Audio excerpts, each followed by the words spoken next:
हरे कृष्णा। तो 11 बज चुके हैं, हम लोग स्टार्ट करते हैं मंगलाचरण से। ओम अज्ञानतिमिरान्धस्य ज्ञानाञ्जनशलाकया चक्षुरुन्मिलितं येन तस्मै श्रीगुरवे नमः। श्रीचैतन्यमनोभीष्टं स्थापितं येन भूतले स्वयं रूप कदा मह्यं ददाति स्वपदान्तिकं। वन्देऽहं श्रीगुरोः श्रीयुतापदकमलं श्रीगुरून् वैष्णवांश्च श्रीरूपं साग्रजातां सहगण रघुनाथान्वितं तं सजीवं साद्वैतं सावधूतं परिजनसहितं कृष्णचैतन्यदेवं श्रीराधा कृष्णपादान् सहगण ललिता श्रीविशाखान्वितांश्च। हे कृष्ण करुणा सिंधु हे दीनाबंधु जगतपते गोपेश गोपिका कांत राधा कांत नमस्तुते।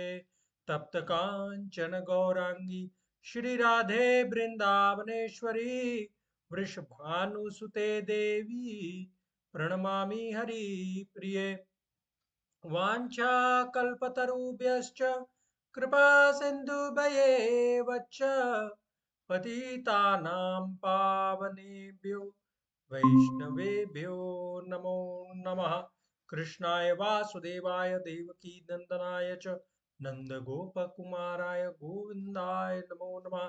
जय श्री कृष्ण चैतन्य प्रभु नित्यानंदा श्री अद्वैत गदाधर श्रीवासादि गौर भक्त वृंद। हरे कृष्णा कृष्णा कृष्णा हरे हरे, हरे राम राम राम हरे हरे।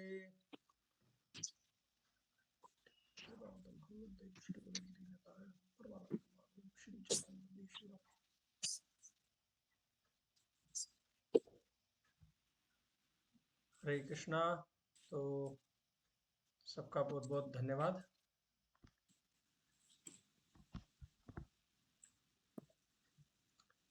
हरे कृष्णा विजेंद्र जी। हरे कृष्णा भैया। हरे कृष्णा जी बबीता। हरे कृष्णा। ओके, तो हम लोग आज कंटिन्यू करेंगे जहां से हमने पहले से छोड़ा था। कौन सा श्लोक तक हो गया था हमारा?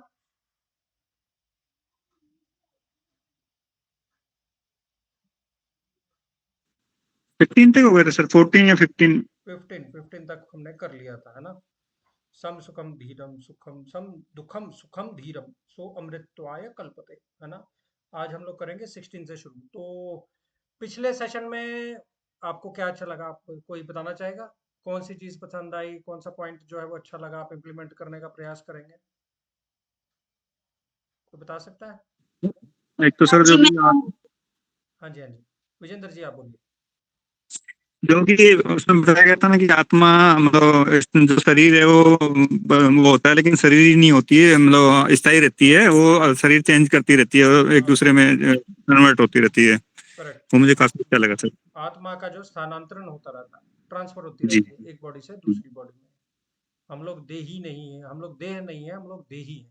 देही मतलब जो देह को ओन करता है, देहिनोस्मिन यथा देहि, है ना। जी तो जी ये हमने श्लोका नंबर 13 से सीखा था कि कैसे अलग अलग स्टेजेस से होकर जो है वो आत्मा गुजरती है। और हमने ये भी देखा था कि सेम बॉडी में ही व्यक्ति जो है वो कितने रूप अपने बदलता है ना। छोटे होते उसका अलग रूप रहता है, बड़े होकर के पूरा रूप बदल जाता है, तो आत्मा वही रहती है। और हाँ, यानी कि बचपन से ही, मतलब जब बच्चा पेट में आता है तभी से ही वो मृत्यु अवस्था की तरफ जाता रहता है निरंतर, मतलब वो धीरे धीरे बड़ा ही होता रहता है। देह आगे उसका चलता रहता है, देह चेंज होता रहता है। हाँ जी, कोई और? हाँ जी प्रभु जी, आपने बताया था टॉलरेंस के ऊपर हाँ। कि हमने कितनी हमारी उसकी सहने की शक्ति होती है। हम्म कितना कोई भी व्यक्ति टॉलरेट नहीं करता है, लेकिन वक्त निकल जाता है, वो अपने उद्देश्य से पीछे रह जाता है, छूट जाता है। हम्म हम्म हम्म हम्म हम्म।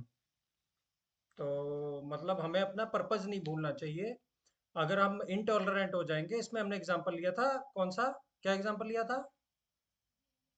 एक एग्जाम्पल लिया था, एक ट्रेन में लोग जा रहे थे हाँ तो उनमें आपस में बैठने के सीट के ऊपर एक लड़ाई कर ली झगड़ा कर और लिया। एक दूसरे हाँ कर लिया कि यहाँ पर 3 लोग बैठ सकते हैं, 4। वो झगड़े में दोनों के स्टेशन ही निकल गए। निकल तो गया। वो जिस पर्पस के लिए ट्रेन में बैठे थे उनको पता ही नहीं चला पता और नहीं। उनका डेस्टिनेशन उनका पीछे रह गया और वो आगे निकल गए।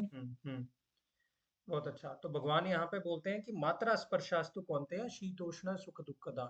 तो जो सुख दुख है वो शीत तथा उष्ण की तरह है, वो आते जाते रहेंगे और हमें ताम स्थितिक्षस्व भारत 14 श्लोक में भगवान ऐसा बोलते हैं कि इनको हमें टॉलरेट करना सीखना चाहिए। हमने ये भी देखा कि सुख को टॉलरेट करना क्या होता है और दुख को टॉलरेट करना क्या होता है, बट ओवरऑल टॉलरेंस में हमने एक और एग्जांपल लिया था पोर्क्यूपाइन का। पोर्क्यूपाइन जो एक बर्फ में रहने वाला पशु होता है, वो जब इकट्ठे हो जाते हैं, बहुत सर्दी होती है और एक दूसरे के कांटे उनको चुभते हैं, पर वो जब एक दूसरे को टॉलरेट करना सीख जाते हैं तो वो कड़ी से कड़ी ठंड का सामना जो है वो कर सकते हैं। इसी प्रकार अगर हम एक दूसरे को परिवार में छोटी छोटी बातों के पीछे वो कांटों की तरह टॉलरेट करना सीख जाएंगे तो क्या है, हम लोग इकट्ठे रहेंगे और बाहर का कोई भी आंधी तूफान हमें जो है वो परेशान नहीं कर पाएगा और हमारे अंतर मन में भी जो है वो शांति रहेगी, है ना। और कोई और बताना चाहेगा और क्या सीखा लास्ट सेशन में हमने?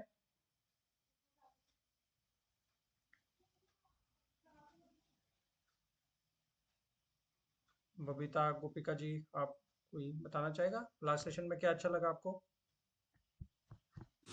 सॉरी भैया, मैंने अटेंड ही नहीं करा था पिछला सेशन। अच्छा, नहीं अगर आप किसी कारणवश अटेंड नहीं कर पाओ तो मैं लिंक भेजा था मैंने, आप यूट्यूब पे हाँ देख जी, सकते हैं। हाँ जी भैया, बट मेरे को टाइम ही नहीं मिला, मैंने देखा ही नहीं।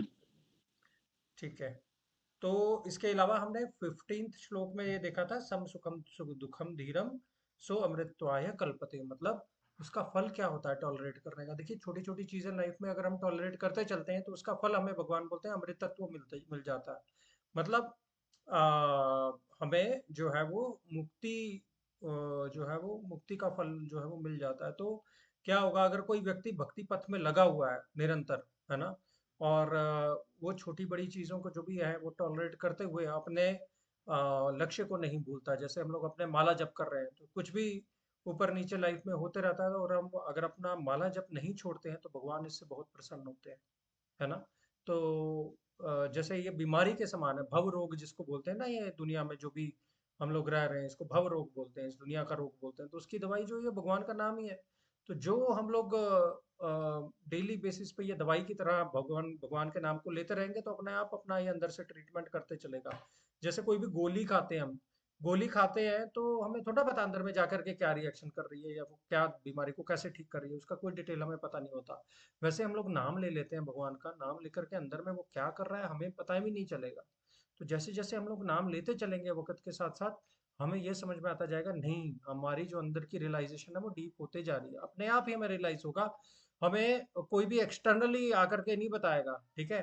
तो कई बार आपको ऐसा लगेगा कि नहीं नाम जपते हुए बहुत आनंद आ रहा है, बहुत अच्छा लग रहा है, हम और जपना चाहते हैं। तो इसका मतलब जो है वो भगवान हृदय में बैठे वो हमारे साथ रेसिप्रोकेट कर रहे हैं, हमारे साथ आदान प्रदान कर रहे हैं अपने प्रेम का, है ना। तो इसलिए हमें अपना जो फेथ है भगवान के ऊपर वो लाइफ की परिस्थितियों से उसको इफेक्ट नहीं कराना चाहिए, है ना। ऊपर जा रहा ठीक है, नीचे जा रहा ठीक है, क्योंकि हमने गीता के ज्ञान में हम यही सीखने का प्रयास कर रहे हैं ना, सम सुखम दुखम धीरम, है ना। जितना हम लोग सम रहेंगे उतना नेचुरली हम लोग जो है वो प्रसन्न रहेंगे और जो प्रसन्नता है वो सच्चिदानंद जो है वो स्वरूप जो आत्मा का है उसी को पोषण मिल रहा है भगवान के नाम के प्रति, नाम लेने से, है ना। तो इसी से जो है वो अपना बेनिफिट होता है। तो इसलिए हम लोगों को जो है नाम जो है वो कंटिन्यूअसली लेते रहना चाहिए बिना किसी, कहते हैं अनमोटिवेटेड और अनइंटरप्टेड। अनमोटिवेटेड मतलब कोई हमारी इंटरनल हेतु नहीं होना चाहिए, कोई हमें पर्पस नहीं होना चाहिए कि भाई इस चीज की वजह से जो है वो हम लोग नाम लेने का प्रयास कर रहे हैं, हमें ये चाहिए तो नाम लेने का प्रयास कर रहे हैं, है ना।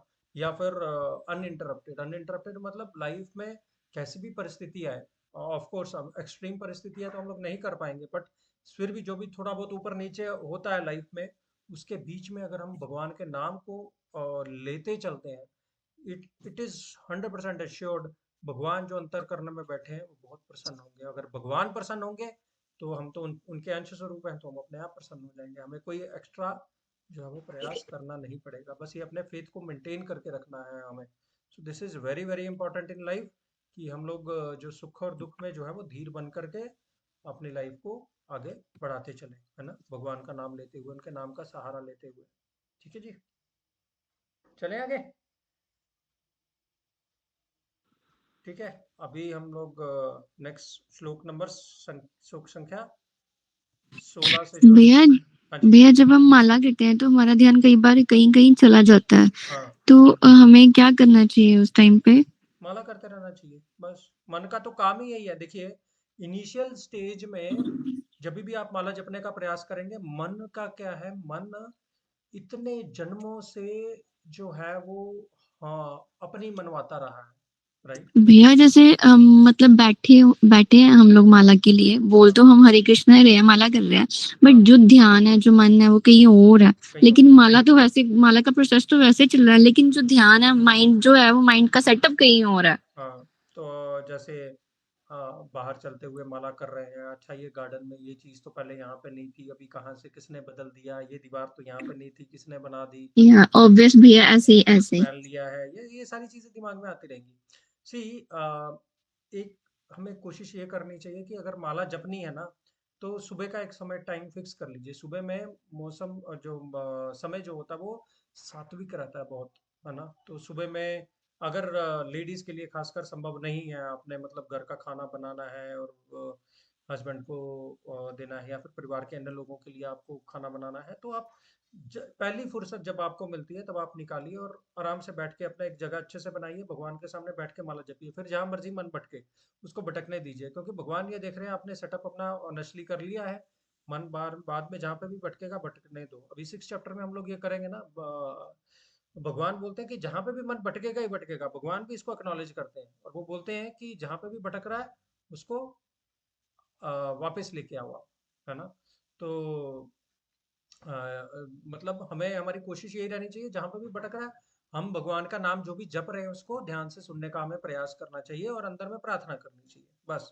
इसकी आप कोशिश करते चलिए, करते चलिए। अगर वो करते करते करते अपने आप आपको लगेगा एक टाइम पे कि नहीं, अभी मैं बेहतर जो है वो कर पा रहा हूँ, ठीक है ना।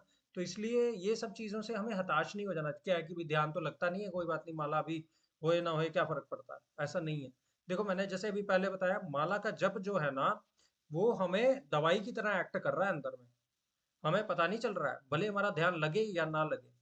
3 स्टेजेस होती है नाम की, नाम अपराध, नामाभास और शुद्ध नाम। तो अभी हम आपराधिक स्तर पे जो इनिशियली नाम जपते हैं, कि नाम के प्रति हम लोग अपराध करते हैं, क्योंकि भगवान साक्षात इसमें विराजमान है। तो हमें ये सब चीजें जो है ना वो दिमाग में लानी चाहिए कि मैं अभी जो जपने जा रहा हूँ ना, ये भगवान की जो अर्चा विग्रह है, मंदिर में जो विग्रह है, जिसकी सेवा होती है, आरती होती है, उससे बिल्कुल भी डिफरेंट नहीं है, बिल्कुल सेम है। और ये बिल्कुल जो भगवान है वो मेरे अभी जुबान पे आने वाला है जब मैं नाम लेने का प्रयास करूँ तो जब हमारे मन में ऐसे विचार रहेंगे, तो मन जो है वो धीरे धीरे धीरे धीरे करके वो अपने आप आपका जो है वो फ्रेंड बनता जाएगा, है ना। तो माइंड को जो है वो अपने आप इसको, कई संत ऐसा बताते हैं, इसको इग्नोर करते कर दो आप, मतलब इसकी बात को ध्यान मत दो। आप सिर्फ अपना माला जप करने बैठे हो, आप माला जप पे ध्यान दो, है ना। तो यहाँ पे इंटेलिजेंस जो है वो, हमारी जो बुद्धि है वो एक अपर सीट ले लेती है। वो बोलती है कि मन को जो बोलना है बोलने दो, हमें वापस आना है और हमें अपना नाम जपना है, वापस आना, नाम जपना है, बस। जब भी जितनी बार भी आप ऐसा करते चलोगे तो बाय प्रैक्टिस धीरे धीरे धीरे धीरे हमारा ध्यान और अच्छे से लगने लग जाएगा, और जो नाम का असली रस है वो धीरे धीरे हमें जो है वो प्रैक्टिस कर करके वो जो है अपने आप पता चलेगा अपने को। ठीक है ना, ठीक है बबीता। जी भैया, थैंक यू भैया। भैया फिर जो जो ऐसे जब ध्यान नहीं लगता तो वो काउंट होता है भगवान की नजरों में नाम लिया हुआ? 100% काउंट होता है। ठीक ऐसा भैया। नहीं है कि आप कुछ कर रहे हो, देखो, भले ही आपका मन है या नहीं है, मैं आपका नाम बुलाऊं तो आपका ध्यान आएगा मेरी तरफ कि नहीं आएगा ना। तो वैसे ही भगवान जी का जो नाम है, अगर आप भगवान को बुला रहे हो तो भगवान समझ रहे हैं मेरे को बुला रहा है, करेक्ट। तो उनका ध्यान आपकी तरफ डेफिनेटली आएगा, और you will have that internal feeling. आपको इंटरनली वो अपने आप पता चल जाएगा। जो कभी कभी भगवान रेसिप्रोकेट भी करते हैं अंदर से अपना, वो अगर आप उनका नाम लेने का प्रयास करें तो अंदर से आपको प्रसन्नता फील होगी वैसी, है ना। तो उसके लिए आपको जो है वो अपना नाम जब कंटिन्यू रखना, अनमोटिवेटेड, अनइंटरप्टेड, कोई हेतु नहीं रखना। पहली बात, मेरी कोई इच्छा नहीं है, मैं कोई सुखंडी मन नहीं दी, that is first thing. Second thing is uninterrupted, ऊपर नीचे होने दो लाइफ को, मेरा नाम जब जो है वो कॉन्स्टेंटली चलते रहना चाहिए। बस ऐसा अगर एक बार आपने मन में ठान लिया तो डेफिनेटली ये जो मंत्र का जो महामंत्र का जो प्रभाव है आपके ऊपर अपने आप आपको नजर आएगा, आपको अपनी इंटरनल रियलाइजेशन होगी फॉर श्योर। ऐसा संत बताते हैं और यही मतलब इस श्लोक में हम लोग कवर करने वाले हैं। ठीक है, हाँ जी भैया। ओके, हाँ जी हाँ जी। चलेगा। ओके, तो अभी हम लोग श्लोक संख्या 16 से जो है वो शुरू करते हैं। ठीक है, हाँ, तो मेरे पीछे पीछे दोहराइए।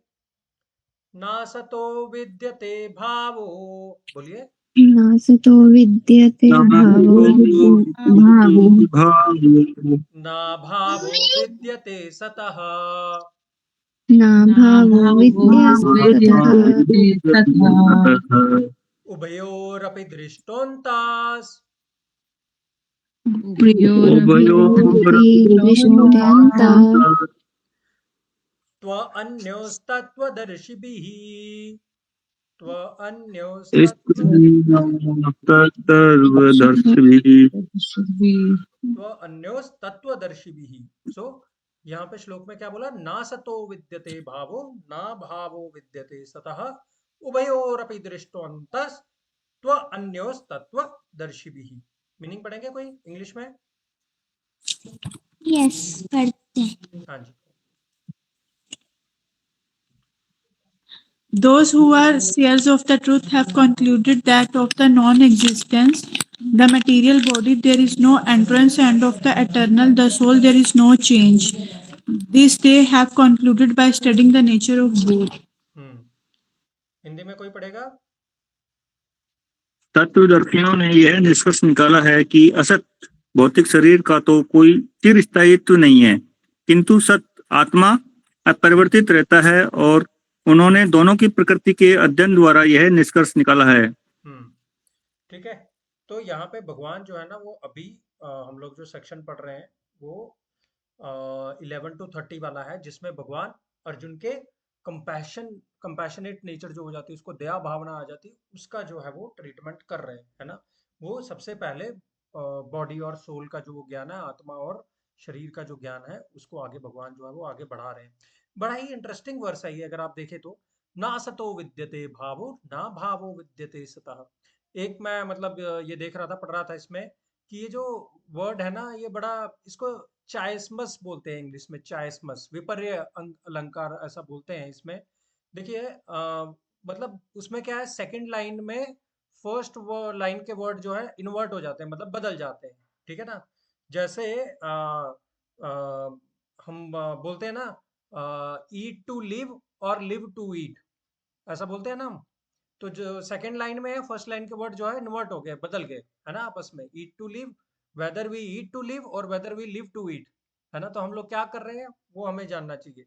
वैसे ही एक जॉन एफ कैनेडी ने बड़ा फेमस स्टेटमेंट बोला था, ask not what the nation has done for you, ask what you have done for the nation, है ना। तो ऐसा करके जो सेंटेंसेस बोलते हैं ना, तो वैसे ही इस श्लोक में ये चायस्मस करके आया है, मतलब बड़ा भगवान जो है यहाँ पे पोएट्री जो है वो, काव्य का जो है वो बड़ा अच्छा इस्तेमाल जो है वो कर रहे हैं, है ना।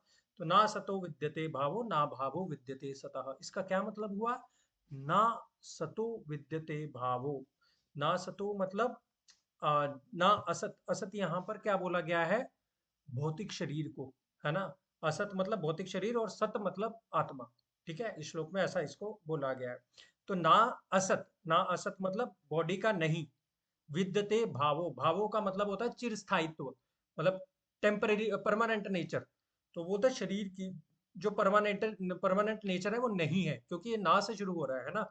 तो शरीर की परमानेंट नेचर नहीं है ना, चिरस्थायित्व नहीं है, परमानेंट नहीं है ये शरीर। ना भावो विद्यते सतः, ना भावो का एक शब्द का मीनिंग है कि परमानेंट है, चिरस्थायित्व है। ठीक है, तो जैसे प्रभुपाद जी भी यहाँ पे परपट में बताते हैं। तो ना भावो विद्यते सतः, तो ये बिल्कुल परमानेंट है। विद्यते मतलब है सतः, सतः मतलब आत्मा जो सत है। उभयोरपि दृष्टोन्तस, उभयोरपि दृष्टोन्तस, उभयोरपि का मतलब दोनों का दृष्टोंतस, दृष्टांत वैसे हिंदी में अगर इसका यूज देखें ना तो एग्जाम्पल देने के लिए होता है, बट यहाँ पे इसका यूज किसके लिए हुआ है? दृष्टोंतस, निष्कर्ष जो है वो इन दोनों का ये निकला है। और ये जो निष्कर्ष किन्होंने निकाला है, वह अन्योस तत्वदर्शी भी, तत्वदर्शी भी मतलब ऐसे लोगों ने, ऐसे संतों ने, ऐसे मुनियों ने, ऐसे महात्माओं ने, इसका तत्वदर्शियों ने ऐसा निष्कर्ष निकाला है कि जो शरीर है वो नॉन परमानेंट है और जो आत्मा है वो परमानेंट है। सिंपल, ठीक है ना? तो तत्वदर्शी भी का मतलब ये होता है, तत्व मतलब जन्म कर्म च में दिव्यम एवं यो वेति तत्वता। 4th चैप्टर में भी भगवान इस शब्द का जो है वो यूज करते हैं, है ना? तो तत्व का मतलब होता है इन ट्रुथ, एक्चुअली में जानना। तत्वदर्शी भी, तत्वदर्शी मतलब जिसको एक्चुअली में, ट्रुथ में जो है वो ज्ञान, सच में जो है वो ज्ञान जो हो रखा है, उन संतों ने ये जो है निष्कर्ष जो है शरीर और आत्मा के जो डिफरेंस का है वो निकाला है। ठीक है, तो यहाँ पे शरीर को क्या बोला गया है? असत, और आत्मा को क्या बोला गया है? सत। ठीक है, तो भगवत गीता के इन्हीं श्लोकों का जो है ये कोर थीम जो है वो ये है। ठीक है, तो भैया जब हम एक आत्मा से दूसरी आत्मा में जाते हैं, हाँ, दूसरे शरीर में जाते हैं, तो हमारा मन जो पहले जैसा था सेम वैसा ही रहता है कि मन में भी चेंजेस आते हैं? देखो पहले तो एक शरीर से दूसरे शरीर में आत्मा जाती है। ठीक है, हम्म, तो जी भैया। जो आत्मा है ना, अभी हम लोग जिस प्रकार के कर्म कर रहे हैं, ठीक है, वो कर्म अगर हमने अच्छे किए हैं तो वो अच्छे भाव लेकर के आगे जाती है। ठीक है, और अगर हम बुरे कर्म ले रहे हैं तो पहले तो हमें यातनाएं भुगतनी पड़ेंगी। यातनाएं भुगतने के बाद में जब हम आएंगे तो वो उन्हीं गंदे इंप्रेशंस के साथ हम लोग वापस अपना जन्म जो है वो लेंगे। समझ रहे हो? ओके भैया, कर्म पे डिपेंड करता है। कर्म पे डिपेंड करता है, और हमने अपने मन को किस तरीके से बना दिया गया है। राइट, एट्थ चैप्टर के 5th श्लोक में भगवान ही इस चीज को क्लियर कर देते हैं कि जिस यम यम या वापि स्मरण भावम त्यजन्ते अन्ते कलेवरम, मतलब जिस जिस भाव से हम लोग अपना शरीर त्याग करते हैं ना, वो भाव ही हम लोग तम तम एविति कौनते या यदा सद्भाव भाविता, ऐसा करके भगवान बोलते हैं 8th चैप्टर में, कि वैसे ही मानसिकता जो हम वो आगे लेकर के जाते हैं। ठीक है, तो अभी तभी के लिए हम लोग बोलते हैं कि इस जन्म में हमने अगर अच्छे जो है वो कर्म, खास करके भगवान को प्रसन्न करने वाले जो कर्म किए, है ना, अपनी जो ड्यूटी है उसको हमने पूरे अच्छे से निभाया। अगर हम हाउस वाइफ हैं तो उसको हम लोग पूरी आत्मीयता से निभाएं, पूरी ईमानदारी से निभाएं। अगर हम ऑफिस में जाते हैं उसको पूरी ईमानदारी से निभाएं, तो भगवान इससे प्रसन्न होते हैं। प्लस हम नाम जप करते रहें और अपने अच्छी चेतना के साथ हम लोग अपना जो है जीवन बिताएं, तो definitely at the end of life ही हम लोग सब कुछ आगे लेकर के जाएंगे। भगवान कंफर्म करते हैं गीता में, आगे पढ़ेंगे हम सब लोग ये। तो जो मन है वो इंप्रेशंस लेकर के जाता है।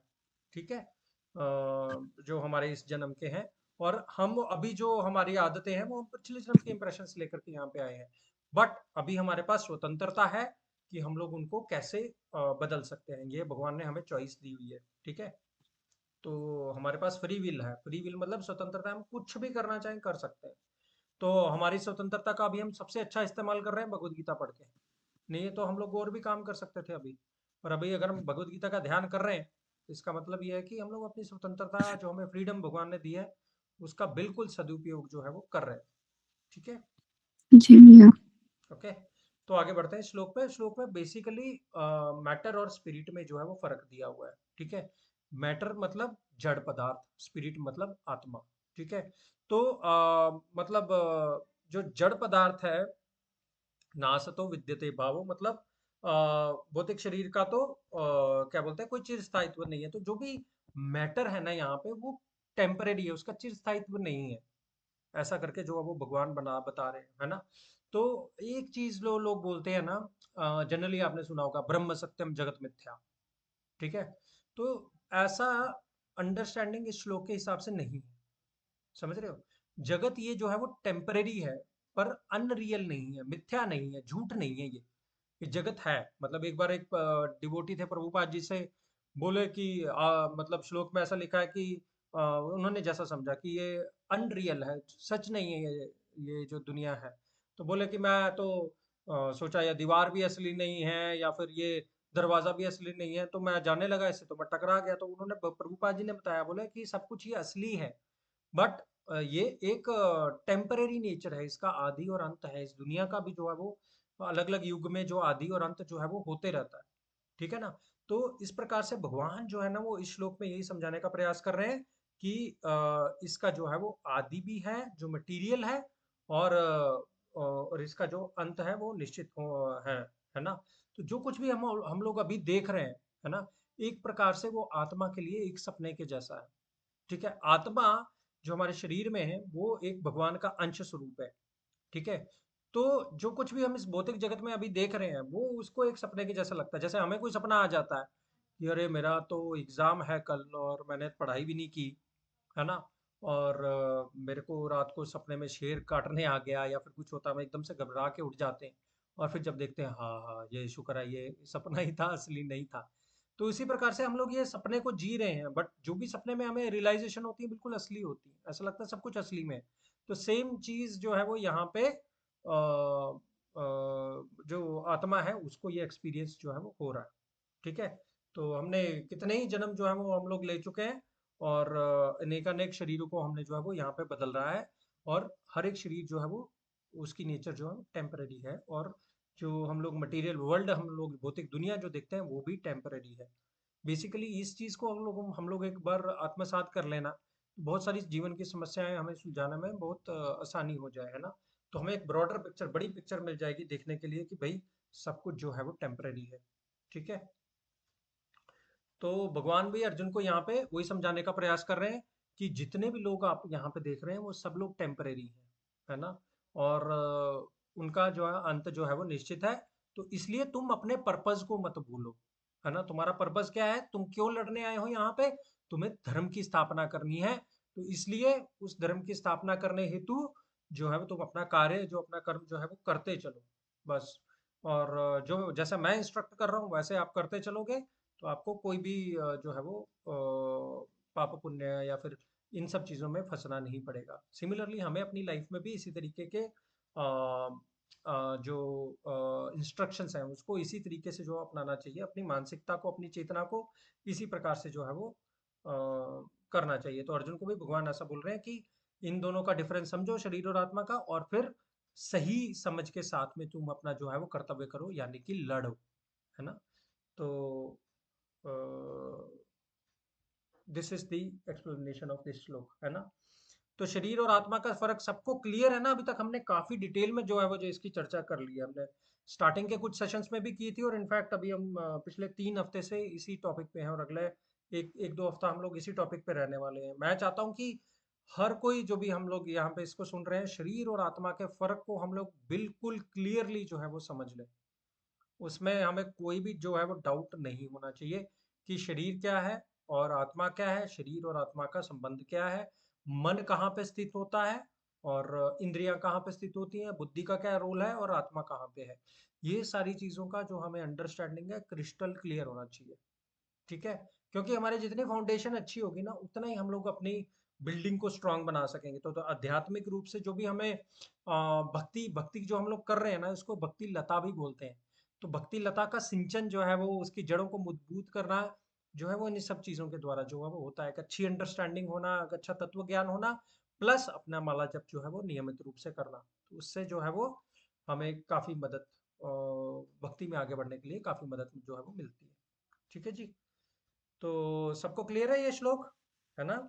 जी भैया। सत्य है क्या। भैया हाँ जी। भैया एक क्वेश्चन, क्या बोलते हैं भैया, जैसे हम लोग जो हाउसवाइफ है या कुछ भी है जो मतलब घर पे रहते हैं, हाँ तो भैया कई बार होता है कि हमने कहीं दान देना है या कुछ भी मन में आता है कि हमें ये चीज करनी है, बट हमें अपने हस्बैंड लोगों से मांगना पड़ता है कि हमने वहां पे कुछ ऐसा करना है, देन हमें मांगना पड़े।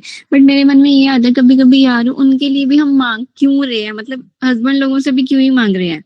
हम्म, हमें मांगना क्यों पड़ रहा है। जी, कि हमें मतलब क्यों ही मांगना पड़ा, मतलब कि मेरे को ऐसा लगता है कि मतलब ये दान मतलब उनके अकॉर्डिंग चल रहा है, मतलब मेरे अकॉर्डिंग कुछ भी नहीं है।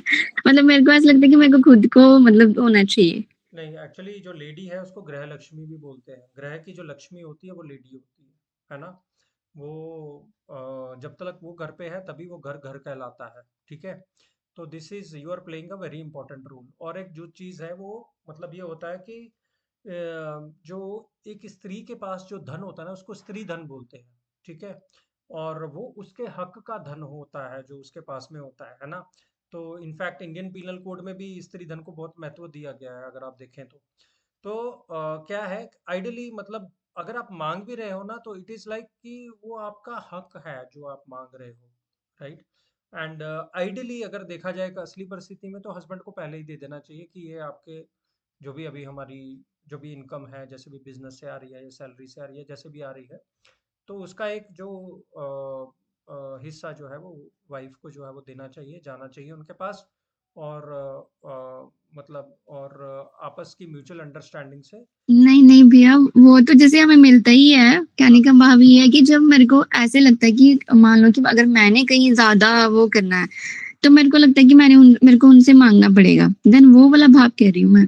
नहीं, आपको मांगना पड़ेगा या फिर आपको ज्यादा करना है, इस चीज का मतलब वो म्यूचुअल डिस्कशन से जो है वो हो सकता है ना। और ये चीज ना दोनों दाम्पत्य जीवन में दोनों इकट्ठे मिलकर के ही करते हैं। मतलब अगर आपने दान करना है ना, तो बेटर यही रहेगा कि आप दोनों आपस में चर्चा करिए कि देखिए जी, यहाँ पे ये चीज है और हमें जेन्युइन लगता है। दान के लिए भी 17 चैप्टर में भगवान क्लियरली बताते हैं कहाँ पे दान करना है, कैसे करना है। तो हमें जो है वो आपस में डिस्कशन करके जो है वो करना चाहिए। तो that will be a good understanding, है ना।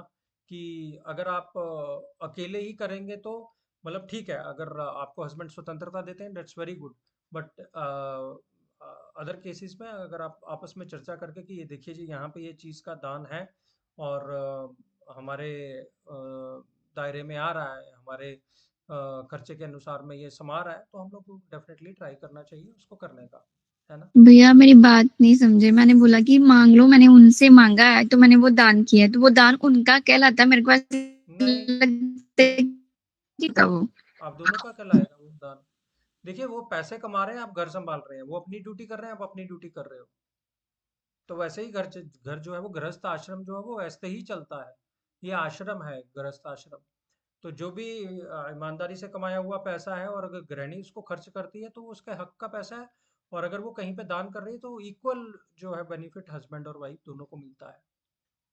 आई मीन जब आपकी मैरिज हो गई ना, तो ये सब आपके इकट्ठे हो गए हैं। अभी ऐसा कुछ नहीं है कि आप अकेले अलग से करोगे तो उनको कोई फर्क नहीं पड़ेगा, ऐसा नहीं है। या वो कुछ करेंगे तो आपको फर्क नहीं पड़ेगा, ऐसा वैसा नहीं है। आप कुछ पुण्य करोगे तो उनको फल मिलेगा, वो कुछ पुण्य करेंगे तो आपको फल मिलेगा।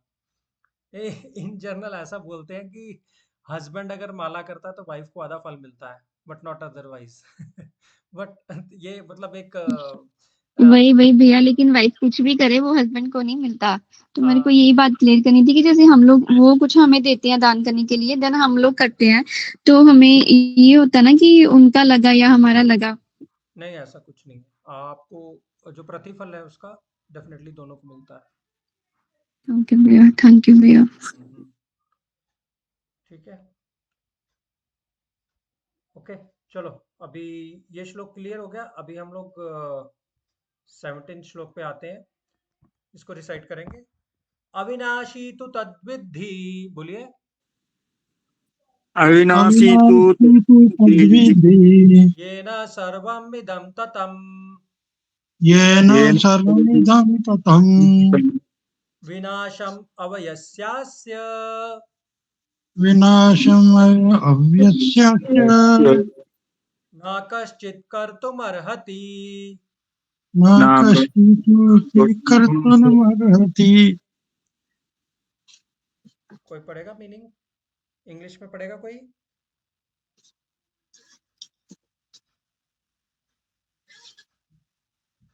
that which pervades the entire body you should know to be indestructible. No one is able to destroy that imperishable soul. Hindi में पढ़ेगा?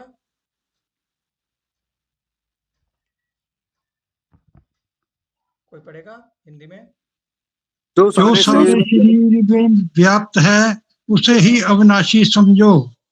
उस अव्यय आत्मा को नष्ट करने में कोई भी समर्थ नहीं है। ठीक है। तो ये श्लोक में क्या बताया? अविनाशी तु तद्विद्धि, ये जानो कि वह अविनाशी है। ठीक है, भगवान ऐसा बोलते हैं। अविनाशी मतलब जिसका जो नाश नहीं होता। ये न सर्वम इदम ततम, जो पूरे शरीर में व्याप्त है ना। जिसकी चेतना पूरे शरीर में जो है वो व्याप्त है। विनाशम अवयस्यास, उस अविनाशी का नाश करने में विनाश क्या है, विनाशम अव्यस्यास्य। जो अव्यस्यास्य का क्या मतलब है कि जिसका नाश नहीं हो सकता उसका विनाश करना, न कश्चित कर्तुम अर्हति, मतलब कोई भी समर्थ नहीं है, कर्तुम मतलब कोई भी ऐसा कार्य नहीं है जो भी इसको अविनाशी का जो है नाश जो है वो कर सके, है ना।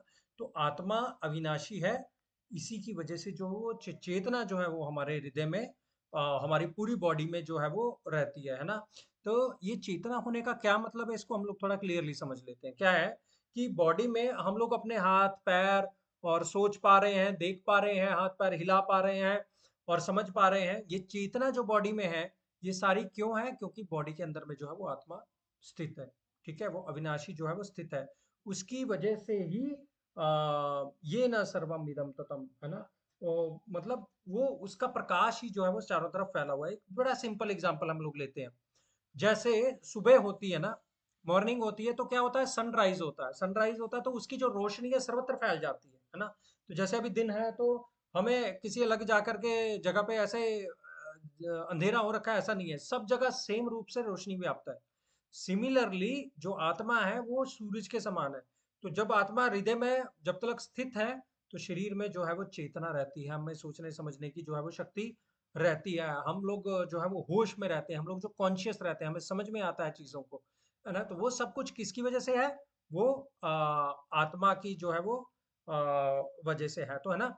और अगर हम लोग ये भी देखें कि आत्मा जो है ना, उसकी वजह से जो चेतना है पूरे शरीर में जो है वो व्याप्त है। तो आत्मा क्या हो गया, पूरे बॉडी का जो है ना एक प्रकार से पावर हाउस हो गया, है ना।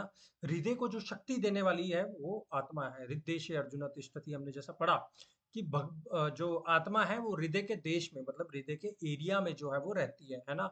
और और वही उसी की वजह से शरीर को जो है वो पूरी शक्ति मिलती है। तो इनफैक्ट जो हार्ट की बीटिंग होती है ना, मैं पढ़ रहा था इसमें एटीएस करके कुछ तो फिनोमेना रहता है, बट प्राइमरली अगर हम शास्त्रों के हिसाब से जाएं, जब तक आत्मा शरीर के अंदर में है, हार्ट के एरिया में है, हार्ट की बीटिंग चलती रहती है। और उसके बाद में जैसे ही आत्मा जो है वो छूट जाती है, वो शरीर जो है वो अपना पूरा का पूरा जो है वो डेड हो जाता है। ठीक है ना। तो शरीर के जो हार्ट के जो रेड कॉर्पिकल्स होते हैं, वो प्रभुपाद जी यहाँ पे परपट में भी बताते हैं कि उनको जो है वो शक्ति जो है वो आत्मा से ही जो है वो मिलती है। वो अविनाशी आत्मा से की वजह से ही हम लोग जो है वो अभी जीवित हैं। और श्रील प्रभुपाद अ, आत्मा के साइज के बारे में भी हम लोगों को बताते हैं। जैसा हमने पहले सेशन में भी कवर किया था ना, बाला अग्र शतभागस्य शतदा कल्पितस्य च, है ना। बालाग्र, बाल के अग्रभाग के शतभागस्य, उसके 100 भाग कर देंगे, शतदा कल्पितस्य च, उसके फिर उसमें से हर एक भाग के फिर से 100 भाग करेंगे, तो वो जो साइज है वो आत्मा का एकदम छोटा माइन्यूट स्पिरिचुअल फॉर्म में हमारे अंदर में बैठा हुआ है, हृदय के देश में, है ना। तो वो जो आत्मा है वो अविनाशी है, और उसकी वजह से ही जो चेतना है पूरे शरीर में जो है वो व्याप्त है। और प्रभुपाद जी आगे भी बताते हैं इस श्लोक में कि जो आत्मा है वो 5 प्रकार की वायु से जो है वो घिरी होती है ना। प्राण वायु जैसे आपने शब्द सुना होगा, है ना। तो प्राण, उदान, व्यान, अपान और समान, ये 5 प्रकार की जो वायु होती है वो जो है वो इनसे जो आत्मा जो है वो घिरी होती है। और जो हठ योग करते हैं, जो योगी होते हैं ना, हठ योगी, वो इन्हीं वायुओं को जो है वो कंट्रोल करने का प्रयास करते हैं, और उसी के थ्रू जो है आत्मा को अपने हिसाब से वो अपने उचित समय पे वो शरीर में निकालने में समर्थ रहते हैं। बड़ा बड़ा मुश्किल है ये हठ योग करना आजकल के टाइम में, बट जो वो हठ योगी हैं जो वो ये करने में पॉसिबल उनके लिए होता है। ठीक है।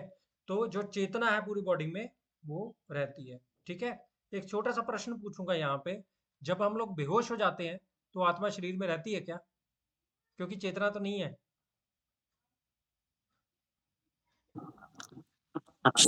तो रहती है आत्मा तो, मरने पे ही निकलती है शरीर से। मरने पे ही निकलती है, हाँ सही जी बात। भैया रहती है।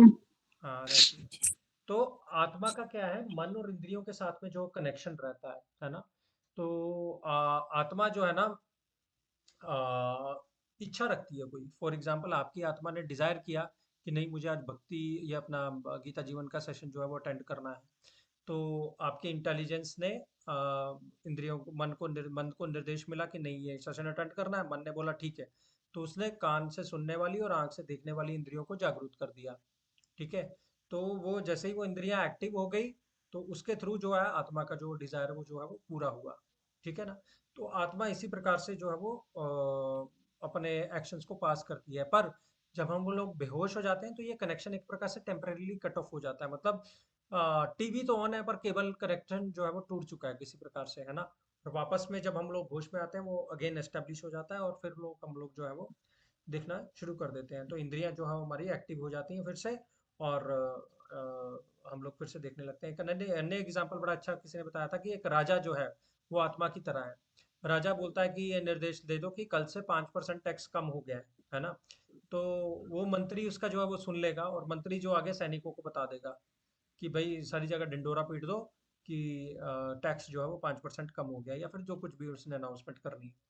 तो राजा जो है वो आत्मा की तरह है, मंत्री जो है वो मन की तरह है, और जो सैनिक है वो इंद्रियों की तरह है। ठीक है। तो आत्मा जो है जो भी डिजायर करेगी उसके अकॉर्डिंगली जो है वो आगे मन उसको अकॉर्डिंगली उसको फुलफिल करते चलेगा, वैसा है। ठीक है ना। तो समझ में आ गया ना आपको ये श्लोक, है ना। अविनाशी ये न सर्व। भैया तो जैसे जैसे हमारी मेरे दादी माँ थे, वो सुबह रोज 4 बजे मतलब उन्हें बिना अलार्म लगाए भी उठ जाते थे। हाँ तो वो भी इसी वजह से है कि मतलब 4 बजे एग्जैक्ट उनकी आंख खुल जाती थी देखो ये कि एक, मतलब। हाँ, एक तो ये चीज है कि बॉडी की ना एक प्रैक्टिस हो जाती है उठने की। अगर आप करते चलोगे फिर आपको अलार्म नहीं लगाना पड़ता। कहते हैं the best alarm clock in the world is purpose. आपका प्रयोजन क्या है। आपकी दादी माँ का प्रयोजन बड़ा शुद्ध शुद्ध था। तो जिसका प्रयोजन शुद्ध होता है ना तो उसको भगवान अपने आप शक्ति देते हैं। हमने अगर प्रयोजन अपना ये ले रखा कि भाई नहीं हमने सुबह उठना है और कुछ समय अपना निर्धारित करना नाम जप करके करने के लिए, और फिर हमें अपना आगे का दिन प्लान करना है। ऑब्वियसली टाइम प्लेस सर्कमस्टांस पे डिपेंड करेगा, हर एक की पर्सनल कंडीशन पे डिपेंड करता है। बट हाँ, सुबह उठने का अगर आपका प्रयोजन है कि नहीं मैं सुबह उठूंगी और जल्दी मेरे को रेडी होना है और फिर बाकी के काम जो है वो मुझे करने हैं, तो अगर आपका प्रयोजन शुद्ध होगा और भगवान का सुमिरन के पर्पज से अगर आप जल्दी उठने का प्रयास करोगे, तो डेफिनेटली भगवान जो है आपकी उसमें मदद करते हैं, फॉर श्योर। और कर करके आत्मा आपको अपने आप फिर वो आदत बन जाती है, क्योंकि आपका प्रयोजन आ गया, उसमें पर्पस आ गया कि आप क्यों उठ रहे हो, आपको वो क्लियर हो गया एकदम, वैसा है। ठीक भैया। ठीक है जी। चलें आगे। जी सर। ओके। तो material body of the indestructible immeasurable eternal living their eternity there is come to an end therefore fight. हाँ, इसमें देह के अंत का है, बड़ा इंटरेस्टिंग श्लोक है ये। अंतवंत इमे देहा, बोलिए। अंतवंत इमे इमे देह देह नित्यस्योक्ता शरीरिणः नित्यस्तोक्ता शरीरिणः शरीरेह अनाशीनो अप्रमेयस्य अनाशीन अप्रेमस्य तस्माद् युध्यस्व भारत। तस्मात् युध्यस्व भारत। इंग्लिश में पढ़ेगा कोई ट्रांसलेशन?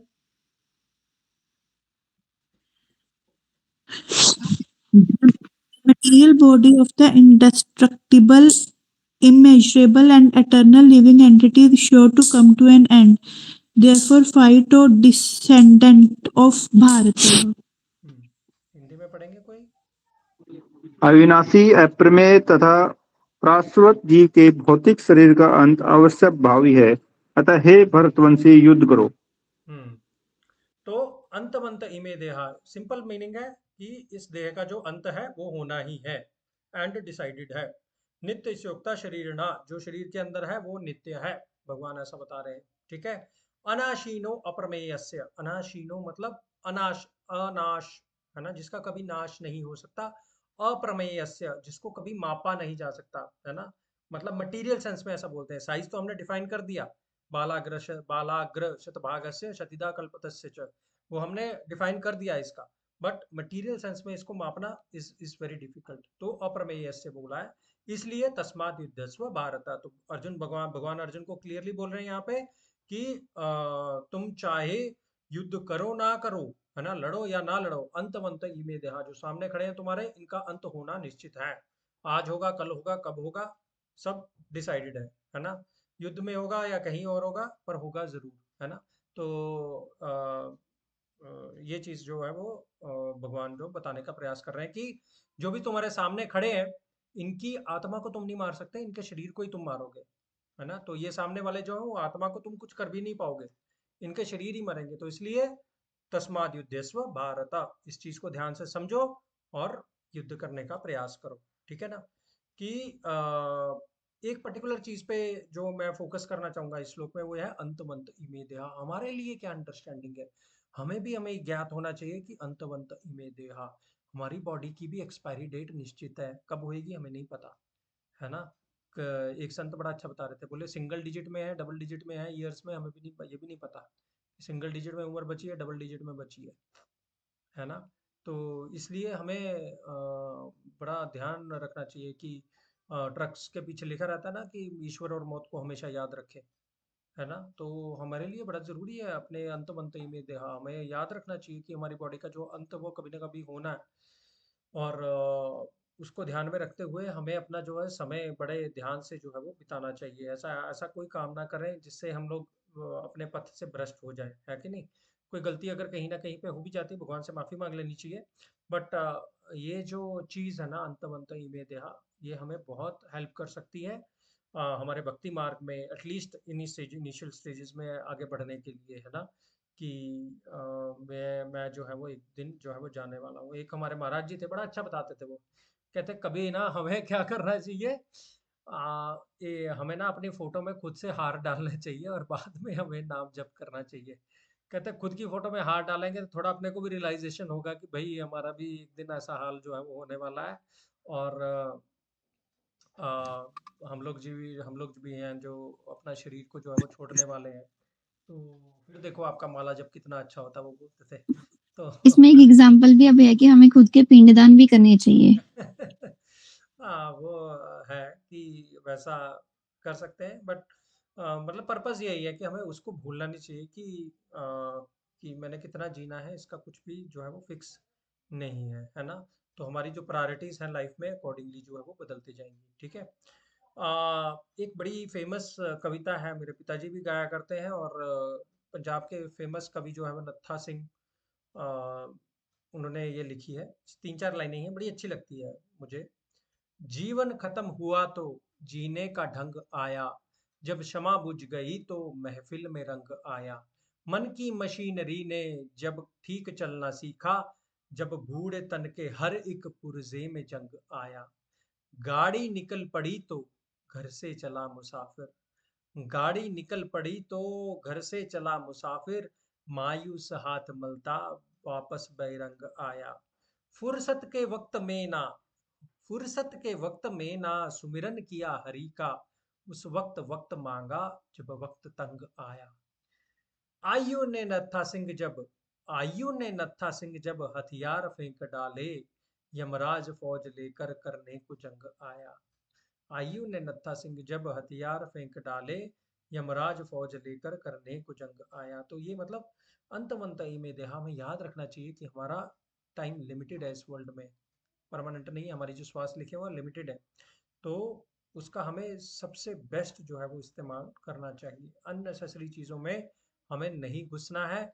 जो अपनी लाइफ का पर्पस है उसको हमें ध्यान में रखना है, और उसके अकॉर्डिंगली अगर हम अपनी लाइफ जीते हैं, डेफिनेटली भगवान प्रसन्न होंगे। और हमें भी at the time of leaving our body, death bed पे जब हम होंगे, तो हमें यह ध्यान रहेगा कि हमने अपनी ज़िंदगी जो है वो जिस हिसाब से जीनी चाहिए थी, एटलीस्ट एक प्रयास हमने किया, उस हिसाब से हम अपनी ज़िंदगी जीने का प्रयास किया हमने, और हमें दिल में वो तसल्ली रहेगी। इसलिए we need to be very careful about our choices. Choice मतलब सी आता है, बी और डी के बीच में, बर्थ और डेथ के बीच में सी आता है, ठीक है। तो ये सी जो है वो हमारी चॉइस है। तो चॉइस को जितना हम अच्छा रखेंगे अपनी लाइफ में, उतना जो है वो हमारा फायदा होगा, ठीक है। तो ये मैं बताने का प्रयास करता है इस श्लोक के माध्यम से, ठीक है जी। सबको समझ में आया? जी भैया।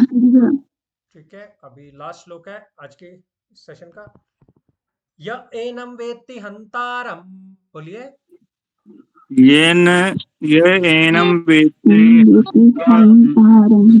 यश्चैनम मन्यते हतम, यस्यन्यते हतम् उभो तो ना विजानी तो उभ्यो तो न तो न जाने तो नायम हंति न हन्यते। नायम हन्ति न हन्यते। ट्रांसलेशन पढ़ेगा कोई?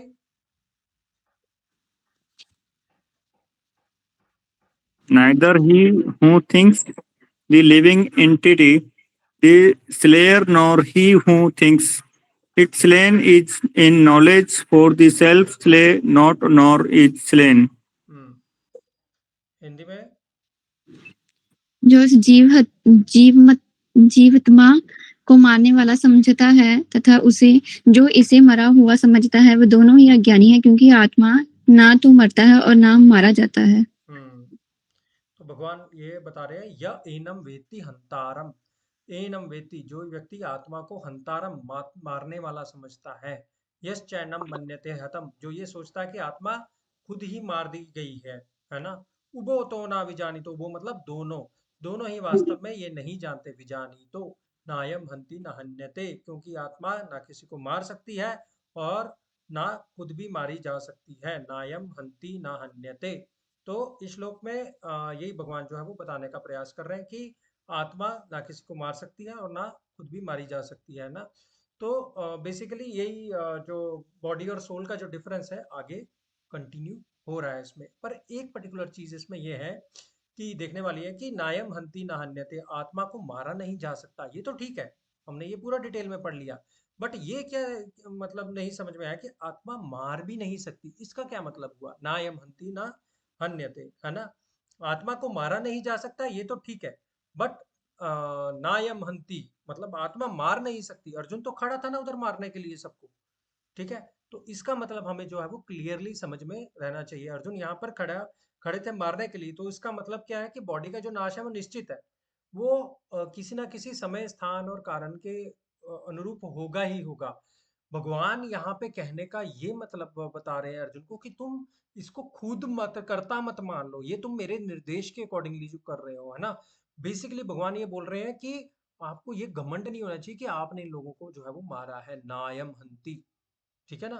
तो इसलिए किसी भी कारणवश इनकी मृत्यु हो और वो चाहे इस युद्ध में भी हो, तो तुम ये मत समझना कि इसका जो कारण है वो तुम हो, ठीक है ना। तो किसी के भी जाने का, जैसे मैंने बोला, समय स्थान और कारण जो है वो निश्चित रहते हैं। तो इसलिए भगवान ये चाहते थे कि अर्जुन को जो है वो घमंड ना हो जाए, इसलिए उन्होंने ऐसा बोला कि आत्मा जो है उसको कोई मार नहीं सकता और आत्मा को मारने वाला भी जो है वो कोई नहीं, है ना। तो इस प्रकार से इस चीज को जो है वो इस श्लोक को इस हिसाब से जो है वो समझना चाहिए। यही था बेसिकली इस 19 श्लोक का अंडरस्टैंडिंग, है ना। बाकी सब मोर और लेस चीजें जो है वो बॉडी और सोल के डिफरेंस में ही अभी कुछ श्लोक तक 30 नंबर श्लोक तक जो है वो पूरी चलेंगी, है ना। तो इस प्रकार से जो है वो इसकी अंडरस्टैंडिंग है, ठीक है। ओके, किसी का कोई प्रश्न है अभी 19 श्लोक तक? अभी मैं छोड़ तो 2-4 मिनट एक दशहरे के बारे में बोलूंगा।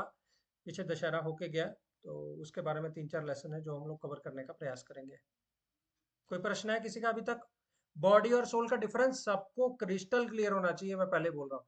सोल कहाँ है, बुद्धि कहाँ है, आत्मा कहाँ है और इंद्रियां कहाँ है, उनका क्या क्या रोल है और कैसे आपस में इंटर रिलेटेड है।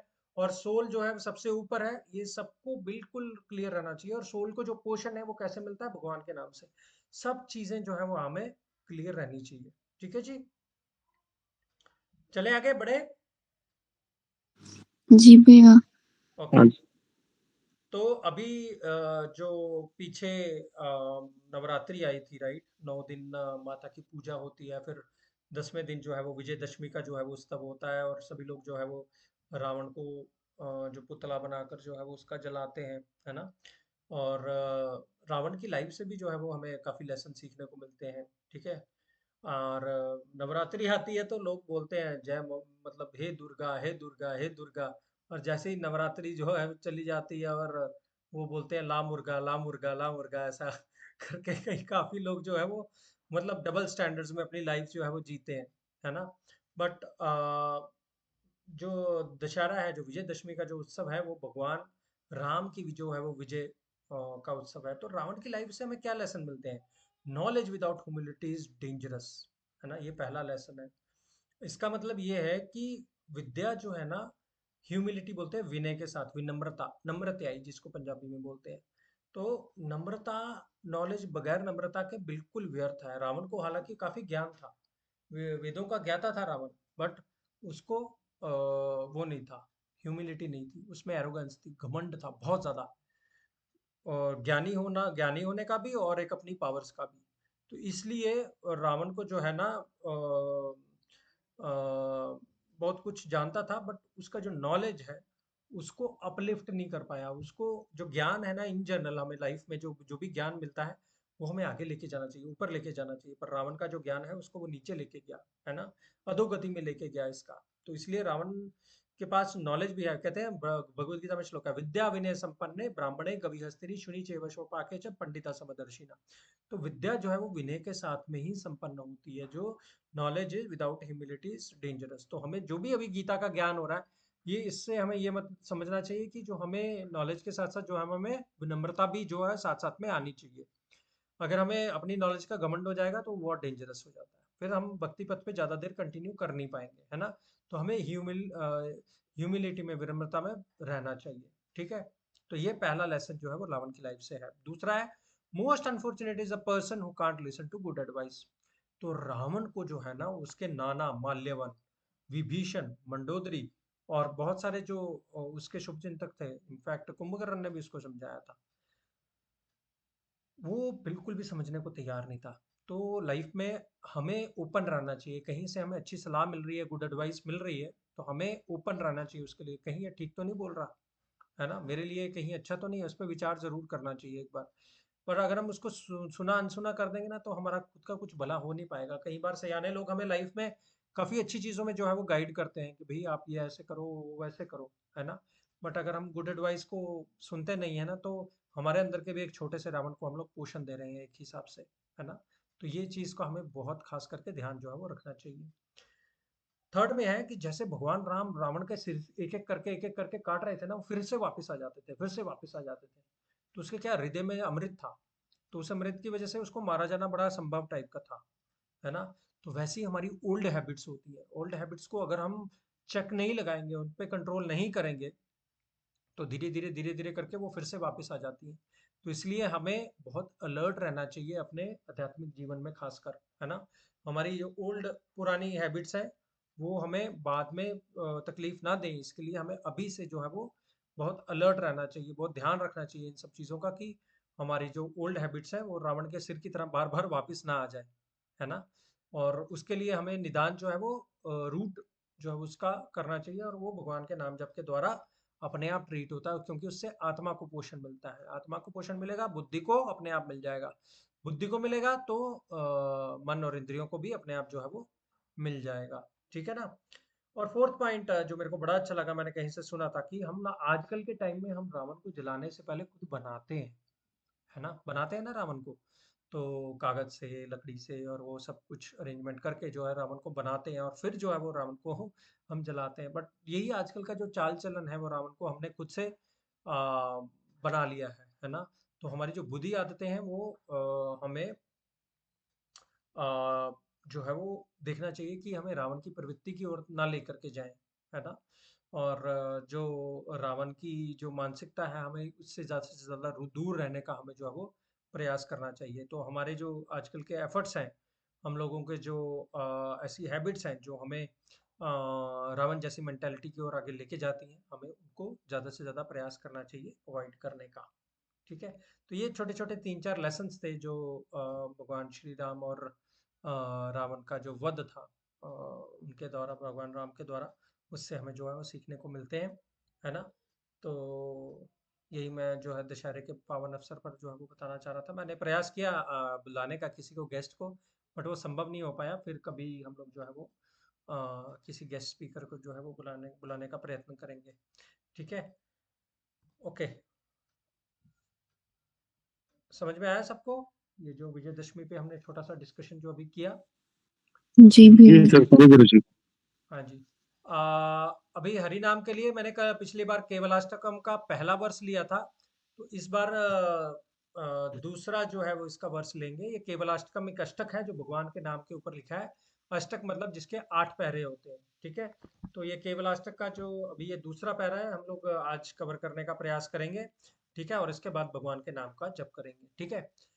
मैं इसको गाऊंगा, कोई आप में से इसका मीनिंग जो है वो पढ़ सकता है, ठीक है। ब्रह्मास्तम्भपर्यन्तं सर्वमायामयं जगत् सत्यं सत्यं पुनः सत्यं हरिर्नामैव केवलम् ब्रह्मास्तम्भपर्यन्तं सर्वमायामयं जगत् सत्यं सत्यं पुनः सत्यं हरिर्नामैव केवलम् हरिर्नामैव केवलम् हरिर्नामैव केवलम् हरिर्नामैव केवलम्। कोई मीनिंग पड़ेगा इसका?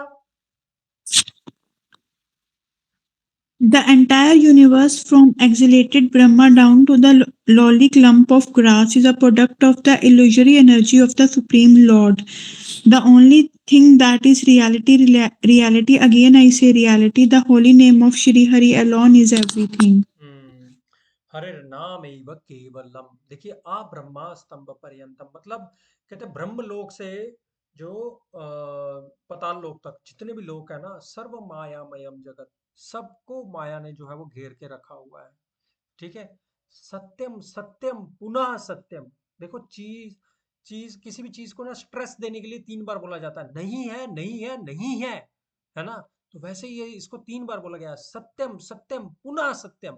बार बार कह रहे हैं कि जो सत्य है, फिर से कह रहे हैं सत्य है। क्या है?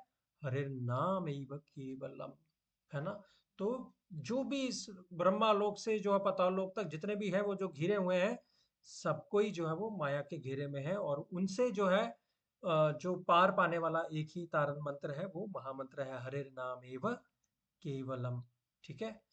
तो ये जो भगवान का नाम है ना, यही हमें जो है वो आध्यात्मिक शक्ति प्रदान करता है, सोल को, आत्मा को उसकी असली पहचान बताने वाला ये महामंत्र है। प्रभुपाद जी बोलते थे, ये जो हमारा बीड बैग है, ये भगवान के धाम में जाने का हमारा टिकट है। ऐसा बोलते थे कि कहीं पे भी जाना उसके लिए टिकट लगता है ना, तो ऐसे भगवान के धाम में जाना हो तो ये माला माला का टिकट लगेगा। प्रभुपाद जी ऐसा बोलते थे। और ये माया क्या बोलती है? माया बोलती है ये टिकट हमें दे दो, आप माला छोड़ दो, ये टिकट हमें दे दो। तो जब तक ये टिकट हमने अपने पास रखा है, जप रहे हैं, तब तक हमारे पास है। जब जिस दिन जपना बंद कर दिया, वो टिकट हम माया को दे देते हैं कि भाई ले लो हमारा टिकट, हमने नहीं जाना भगवान के धाम, है ना। तो इसलिए हमें निरंतर रूप से जो है अपने माला का जाप कंटिन्यू रखना चाहिए। मेरी आपसे सबसे प्रार्थना है, करबद्ध प्रार्थना है कि आप प्लीज माला जप जो है वो यथाशक्ति यथा समय जो भी आपके टाइम प्लेस सर्कमस्टांस को देखते हुए जरूर जरूर जरूर करिए। माला जप में बहुत शक्ति है और ये आध्यात्मिक रूप में आपको बहुत आगे लेकर के जाएगा, ठीक है जी। तो अभी हम कुछ मिनट के लिए भगवान का नाम जप करेंगे, ठीक है। मेरी भैया, हाँ जी, मैंने एक भजन लिखा भगवान के लिए, बोलूं? बोल सकते हैं, बिल्कुल बोलिए। ओके भैया, आप लोग बोलोगे पीछे या फिर मैं खुद ही बोलूं? आप बोल दीजिए, क्योंकि हमें फॉलो अप करने में थोड़ा सा मुश्किल जाएगा। ओके भैया, ओके। हरे कृष्णा सभी को।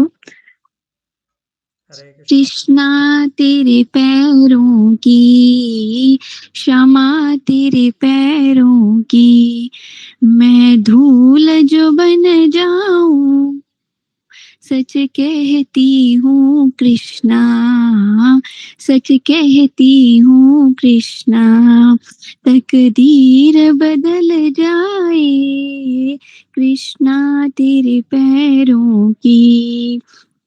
तेरी दासी बनूं कृष्णा, ये मेरा सौभाग्य है।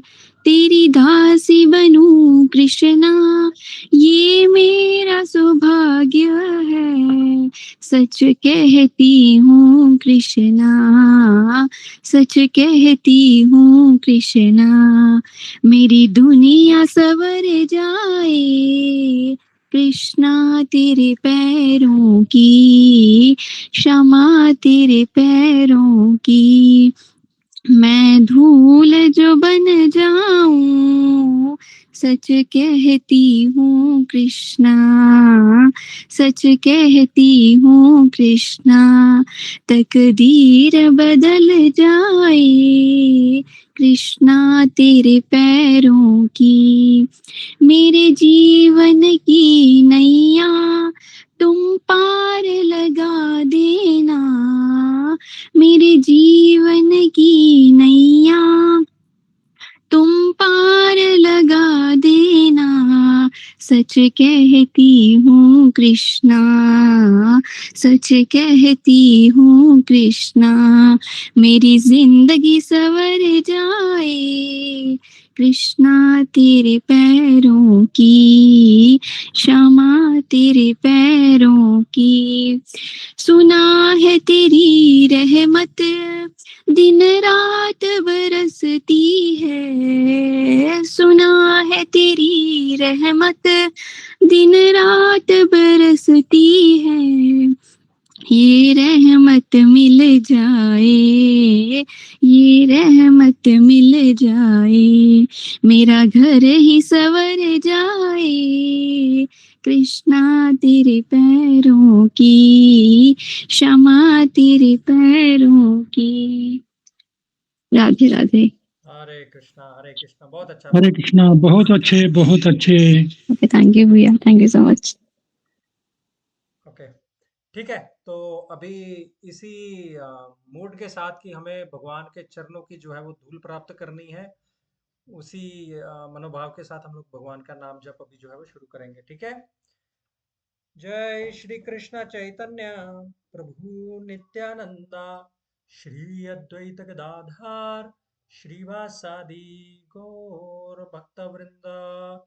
हरे कृष्ण कृष्ण कृष्ण हरे हरे, हरे राम राम राम हरे हरे, हरे कृष्ण कृष्ण कृष्ण हरे हरे, हरे राम राम राम हरे हरे, हरे कृष्ण कृष्ण कृष्ण हरे हरे, हरे राम राम राम हरे हरे, हरे कृष्ण कृष्ण कृष्ण हरे हरे, हरे राम राम राम हरे हरे, हरे कृष्ण कृष्ण कृष्ण हरे हरे, हरे राम राम राम हरे हरे, हरे कृष्ण कृष्ण कृष्ण हरे हरे, हरे राम राम राम हरे हरे, हरे कृष्ण कृष्ण कृष्ण हरे हरे, हरे राम राम हरे हरे, हरे कृष्ण कृष्ण कृष्ण हरे हरे, हरे राम राम हरे हरे, हरे कृष्ण कृष्ण कृष्ण हरे हरे, हरे राम राम हरे हरे, हरे कृष्ण कृष्ण कृष्ण हरे हरे, हरे राम राम हरे हरे, हरे कृष्ण कृष्ण कृष्ण हरे हरे, हरे राम राम हरे हरे, हरे कृष्ण कृष्ण कृष्ण हरे हरे, हरे राम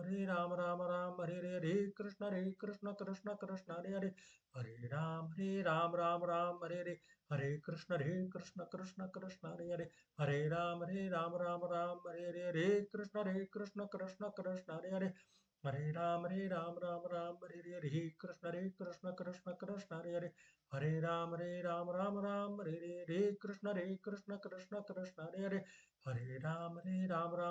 हरे हरे, हरे कृष्ण कृष्ण कृष्ण हरे हरे, हरे राम राम हरे हरे,